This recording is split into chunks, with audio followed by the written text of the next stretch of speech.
Saudi আরবের আকাশে অবশেষে দেখা মিলেছে পবিত্র ঈদ উল ফিতরের চাঁদ।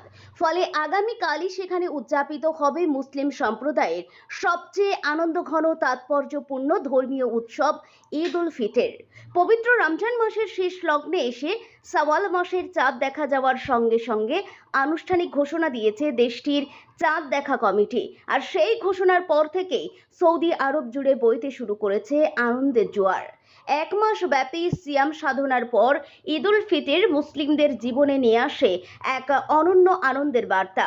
রমজান মাস জুড়ে রোজা রাখা, 5 ওয়াক্ত নামাজ, তারাবি, কোরআন তিলাওয়াত এবং নানান ইবাদতের মাধ্যমে একজন মুসলিম নিজেকে সংযত ও পরিশুদ্ধ করার চেষ্টা করেন।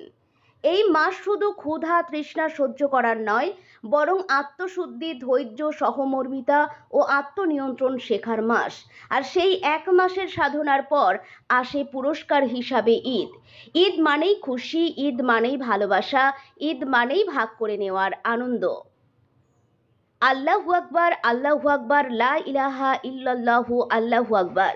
এই তাকবীর ধ্বনি যেন চারিদিকে ছড়িয়ে দেয় ঈদের আগমনী বার্তা। চাঁদ দেখা যাওয়ার খবর সামনে আসতেই সৌদি আরবের বিভিন্ন শহরে নতুন করে শুরু হয়েছে ঈদের প্রস্তুতি।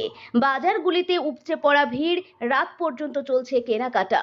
নতুন পোশাক, জুতো, আতর সবকিছু কিনতে ব্যস্ত মানুষ। শিশুরা যেমন উচ্ছ্বসিত, তেমনি বড়দের মাঝেও দেখা যাচ্ছে অন্যরকম এক আনন্দ। পরিবারের সবাই মিলে ঈদের দিনের পরিকল্পনা করছে, কে কোথায় যাবে, কিভাবে কাটবে দিনটি, সব মিলিয়ে এক উৎসব মুখর পরিবেশ তৈরি হয়েছে। ঈদের আনন্দে খাবারের গুরুত্ব অনেক। বিভিন্ন রকমের মিষ্টান্ন, সেমাই, ফিরনি, কাবাব, পোলাও, প্রতিটি বাড়িতেই থাকে বিশেষ আয়োজন। আত্মীয় স্বজনদের আমন্ত্রণ, অতিথি আপ্যায়ন সব মিলিয়ে ঈদ হয়ে ওঠে এক সামাজিক উৎসব। উল্লেখযোগ্য বিষয় হলো, ইসলামিক ক্যালেন্ডার সম্পূর্ণভাবে চাঁদের উপর নির্ভরশীল। তাই প্রতি রমজানে ঈদের সময়সূচি কিছুটা এগিয়ে বা পিছিয়ে যায়। শাওয়াল মাসের চাঁদ দেখা যাওয়ার উপরই নির্ভর করে ঈদ উল ফিতরের দিন নির্ধারণ করা হয়। এই কারণে বিশ্বের বিভিন্ন দেশে ঈদ একদিন আগে বা পরে উদযাপিত হতে পারে। এদিকে এক নজর দক্ষিণ এশিয়ার দেশগুলির দিকে, বিশেষ করে ভারত ও বাংলাদেশ। সাধারণ সৌদি আরবে চাঁদ দেখার একদিন পর এই অঞ্চলে ঈদ উদযাপন করা হয়, তবে সেটি পুরোপুরি নির্ভর করে স্থানীয়ভাবে চাঁদ দেখার উপর। ভারত ও বাংলাদেশে চাঁদ দেখা কমিটির পক্ষ থেকে আনুষ্ঠানিক ঘোষণা না আসা পর্যন্ত নিশ্চিতভাবে কিছু বলা যায় না। যদি আগামীকাল এই অঞ্চলের আকাশে চাঁদ দেখা যায়, তাহলে তার পরের দিন উদযাপিত হবে পবিত্র ঈদ উল ফিতর। আর যদি চাঁদ দেখা না যায়, তাহলে আরও একদিন পর ঈদ পালিত হবে। এই মুহূর্তে তাই কোটি মানুষের দৃষ্টি আকাশের দিকে, এক ঝলক চাঁদ দেখার অপেক্ষায়। এই অপেক্ষার মধ্যেই রয়েছে আবেগ, ভালোবাসা এবং এক ধরনের উত্তেজনা। রমজান বিদায় নিচ্ছে আর ঈদ আসছে, এই অনুভূতি একসাথে আনন্দ বেদনার। ঈদ শুধু উৎসব নয়, এটি একটি বার্তা, ঐক্যের, ভ্রাতৃর, সহমর্মিতার। ঈদের দিন মানুষ ভেদাভেদ ভুলে একে অপরকে আলিঙ্গন করে, সম্পর্কগুলিকে নতুন করে গড়ে তোলে। ঈদ মোবারক, এই দুটি শব্দেই যেন মিশে থাকে অগাধ ভালোবাসা। ছোটদের কাছে ঈদ মানে সবচেয়ে বড় আনন্দের দিন। নতুন পোশাক, সালামি, বন্ধুদের সঙ্গে ঘোরাঘুরি সব মিলিয়ে তাদের ঈদ হয়ে ওঠে বিশেষ।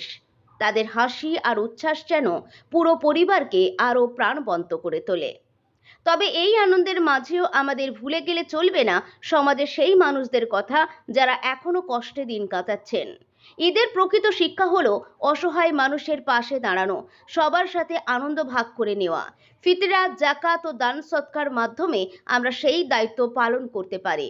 যতক্ষণ না সমাজের প্রতিটি মানুষ ঈদের আনন্দে সামিল হতে পারছে, ততক্ষণ আমাদের আনন্দ পূর্ণতা পায় না। এই মুহূর্তে সবচেয়ে বড় খবর, সৌদি আরবে দেখা গেছে আগামীকালই সেখানে উদযাপিত হবে পবিত্র ঈদ উল ফিতর। কারণ সৌদি আরবে দেখা গেছে ঈদের চাঁদ, আর ভারত ও বাংলাদেশে চলছে সেই প্রতীক্ষা, কবে দেখা যাবে ঈদের চাঁদ। আগামীকাল চাঁদ দেখা যাওয়ার উপর নির্ভর করছে এই অঞ্চলের ঈদের দিন। আসুন আমরা সবাই প্রতিজ্ঞা করি, ভালোবাসা ছড়িয়ে দেব, অসহায় মানুষের পাশে দাঁড়াবো এবং সমাজকে আরও সুন্দর করে তুলব।